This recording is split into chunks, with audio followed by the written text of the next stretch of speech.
Welcome back to my channel, everyone. Coming to you with a study Korean with me. So I'm currently on book 4 on Learn Korean with BTS. I'm just starting it today. Some clips were missing from my previous video, like what materials I use.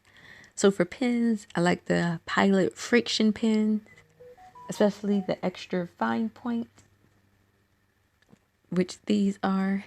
And these, you just remove the top. Then I also have this Pilot pen, which is a little bit thicker and it's clickable. And I like these pens because they're erasable and they're also refillable. Of course, you have to have some whiteout or correction tape if you make any mistakes and whatnot. It's more whiteout, an eraser,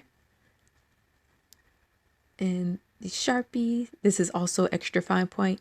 I got that in a pack that I got from Amazon. And then sometimes I like to write things in pencil, normally like the translation. So then I have some note cards as well. So we're about to get started. The beginning of all the books is exactly the same. It's like the message from BTS. Character introductions, that's the same. So in chapter 19, that's just an overview of what we'll be learning. And I always like to start out by writing down all of the vocabulary. So that's what I'm about to do. Flip into next blank page.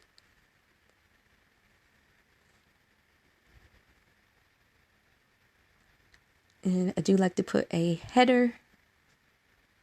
And then for different sections in each chapter, I also will put a header in the date. So like when I do the grammar and dialogue, I'll put the date that I do that. And then when I do the exercise, because I normally break it up into several days. So I'm just going to go through and write down all the Korean words first. And I'm not one to try to make my handwriting pretty because I don't have time for that. As long as I can read it, that's all that matters. And it helps having pens that are erasable. So I did get those pens from Amazon as well. And I did order refill packs for the pen as well. So I do the vocab first because I do like to try to learn as much as the vocab before I move on to the exercises. I just think that makes it a little bit easier.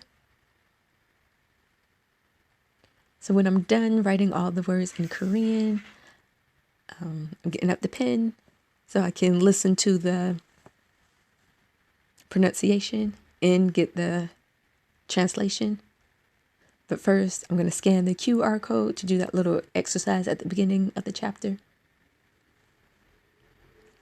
And I didn't realize that sound wasn't recording. I had my microphone plugged in, but I didn't turn it on, which I forgot. So there's no sound. And actually, that has happened to me before. When I was recording for my EdTPA, I had to have video of me teaching. And there were a couple of days I forgot to turn my microphone on, so I couldn't use those clips.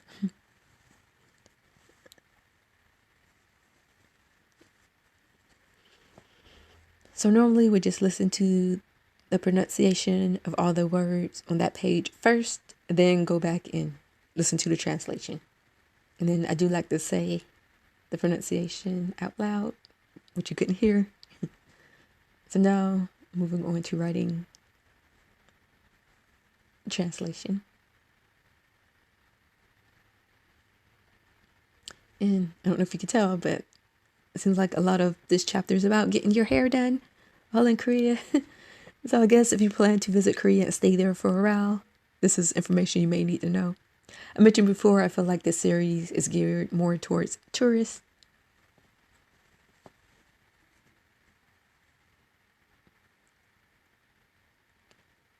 So I'm finished in this notebook. Now I'm going to put the words on these index cards. Also got these index cards from Amazon. It came in like a pack of maybe either 9 or 12, and they're mini.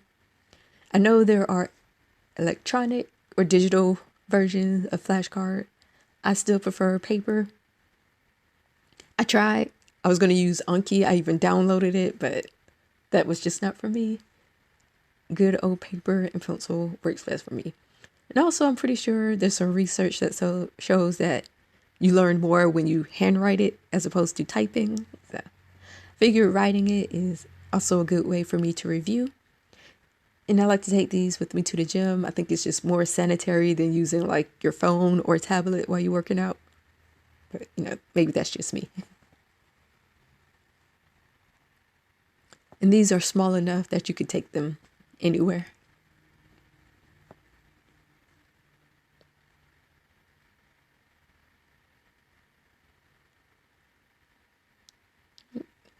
So I normally will write a couple of words in Korean first and let the Sharpie dry a little bit before I go back and put the English translation, just so it won't smear.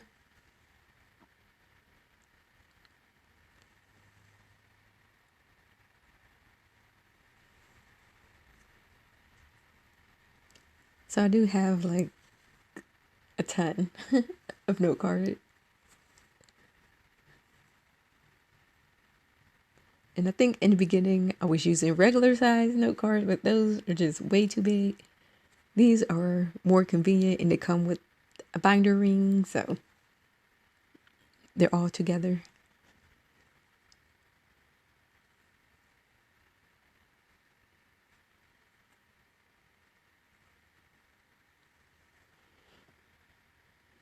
So it's later in the evening. Now I'm going to my apps. I still use Drops, still the free version. You get 5 minutes every 10 hours. And normally after the morning session, they will give you some extra time. And then recently they started something where you could watch an ad and get an extra minute.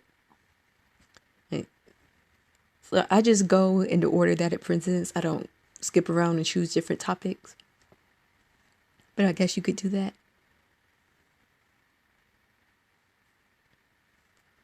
And this is more for just vocabulary. So I do learn some new words, but they also do have words that I've learned previously. So that's a bonus. And I like the way, like how often they will present a word. And there's different ways for you to identify words. So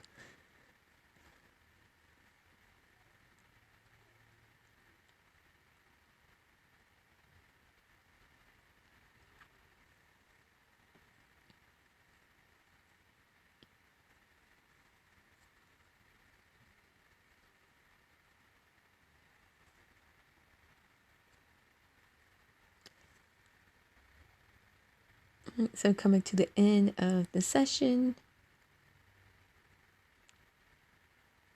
It's like a streak. They're doing a challenge right now. And that shows how many words I have to go to get to the next level. Accuracy and then review. And this is normally where I would write any new words down. And I've been keeping them. Well, I just transferred them over to this notebook because I ran out of space in another notebook I was using. And I use both the front and the back of the page just to make sure I don't run out of space.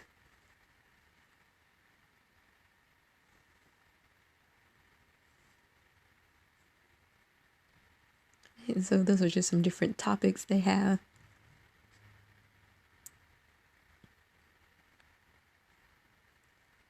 Now I'm on Memorize on the computer version. I prefer that over the app. So the Korean one is a course that they already have. This also mainly vocab and phrases. And they have different methods, different ways to learn the information. So that one was learned with local, where they have native speakers speaking regularly at a regular speed. So sometimes it's a challenge. And then there's some other session options. And they also have like a streak you have to get. So you have to meet a certain requirement, which I didn't yet. So going back. And then if you miss a word, they will mark it as like a difficult word. that's separate, so you can just study those words if you want to.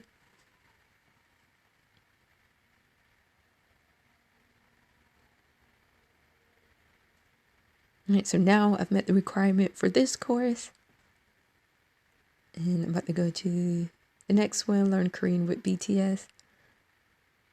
This is the course that I made. Someone else had did chapter 1 and chapter 2, but they never included the other chapters, so I started doing that myself. But I think you can only find it on the website version, not the app. There are some good things about the app, like you can do pronunciation, grammar. Also, though, they recently changed the website version. So now I'm going to add the vocabulary from chapter 19 to the course. So just add new level, Korean. I put which book it is first, and then I put the chapter. So this will be 4, because we're in book 4, and then chapter 19. And then I also have to use Google Translate just to get the word in Korean to copy and paste into the website. And so a lot of times I would try and see if I could just type the English word and see if the Korean translation will pop up.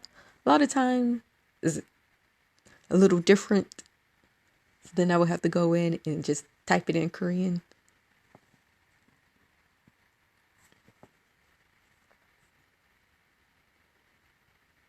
So like this is an example. It's not what the book has. I have to change it a little bit and then copy and paste, and yeah.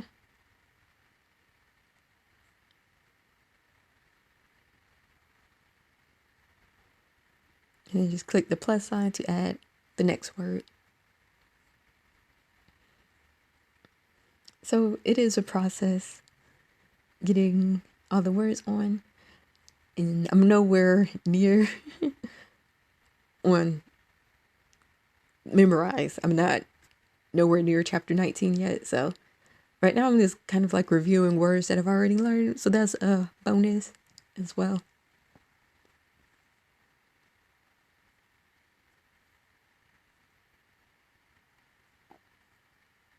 Right, something else that has changed is that I am now taking a course. It's not a regular college course, like I didn't apply to a university and then register for a course. Instead, this is through the continuing education department. I just did a Google search of Korean continuing education courses, saw a whole bunch of lists, and looked at like the prices and compared like the cost of one class to see which one I thought was the best. So if you're interested, do that Google search and look. I saw that some sessions are starting in April. There are also some institutes that have courses, like South Korean. There's one in like San Francisco and things like that. Also, I saw some in other countries like Canada, Australia.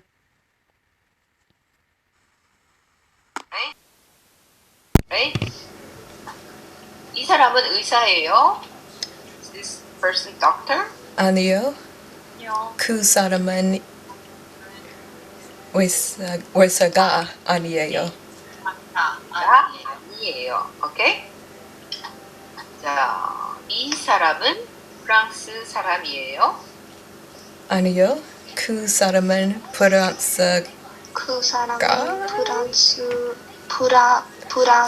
사람이 아니에요. 사람이 아니에요. Right? 사람. It's a consonant. Okay? You have to just switch the E or ga after the consonant E, after the vowel ga. Just 아니에요. Right? 이 사람은 남자예요. Is this a man? 이 사람은 남자예요?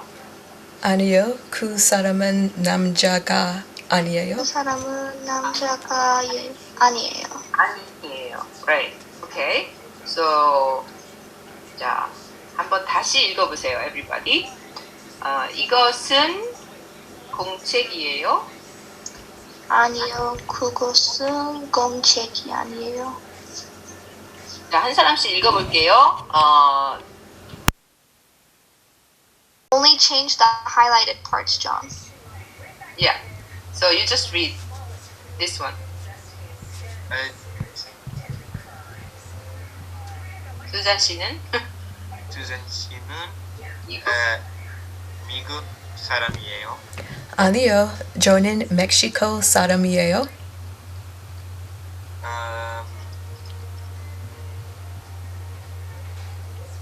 I'm sorry, I need help pronouncing this 수잔. stuff. 수잔 씨는 수잔 씨는 학생이에요. 학생이에요. 아니요, 저는 의사예요. 영수 씨는 학생이에요. 네, 네, 저는 학생이에요. 저는 학생이에요. 네, 영수 씨는 미국 사람이에요. 아니요. 아니요. 저는? 사람, Choose one country here. 캐나다이에요. 사람. 캐나다 is a country. 캐나다. 캐나다 사람, Canadian. 캐나다 사람이에요. 사람이에요. Yes. Okay. So practice this one. You can easily make this kind of small talk, right? Okay. So so far we learned demonstrative. 이, 그, 저. This, that, over there. So using